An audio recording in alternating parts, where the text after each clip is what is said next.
Accogliamo con piacere l'attesa iniziativa da parte del Provveditorato alle Opere Marittime per quanto riguarda l'iniziativa dell'escavo della parte della Sacca Toro, qui della laguna sud della provincia di Venezia, sul ponte translagunare. Un'area importante, funzionale non solo per il mondo delle vongole ma anche per l'ostricoltura, dunque l'acquacultura a 360 gradi. Area che necessita di scavi per dare ossigenazione all'area, al sistema biomarino, ma soprattutto anche per quanto riguarda la sicurezza della navigazione stessa.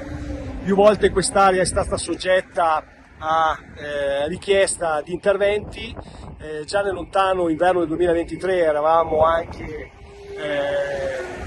tavolato in loco un incontro con il Provveditorato, gli enti preposti, l'associazione di categoria, con diretti in primis e gli operatori, insieme con rappresentanti della Regione, la Direzione della Pesca, l'assessore Corazzari, sottoscritto, proprio per cercare di trovare delle soluzioni e capire quali potevano essere, diciamo così, le operatività da mettere in campo.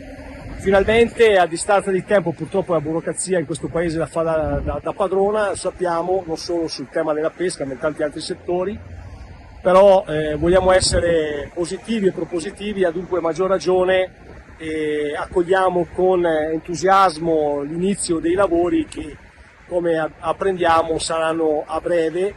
Finalmente appunto potremo vedere l'inizio degli scavi che potranno sicuramente portare giovamento all'intera realtà del mondo dell'acquacultura in questa parte del nostro territorio. E dunque ringraziamo tutti gli enti preposti, ovviamente Regione che ha fatto la sua parte, ovviamente è una di quelle partite che avevamo messo la faccia e a distanza anche di tempo comunque siamo arrivati finalmente all'inizio dei lavori e dunque confidiamo in questo. Un plauso a tutti coloro che fanno parte di questa iniziativa, l'associazione di categoria col diretti primi, ma ovviamente un plauso a tutti, compreso ovviamente il Provveditorato alle Opere Marine.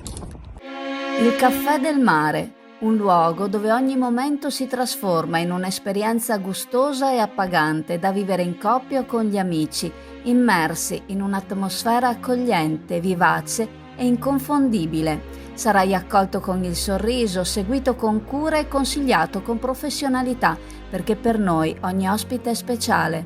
Caffè del Mare, Via delle Nazioni Unite 56, Isola Verde, Chioggia.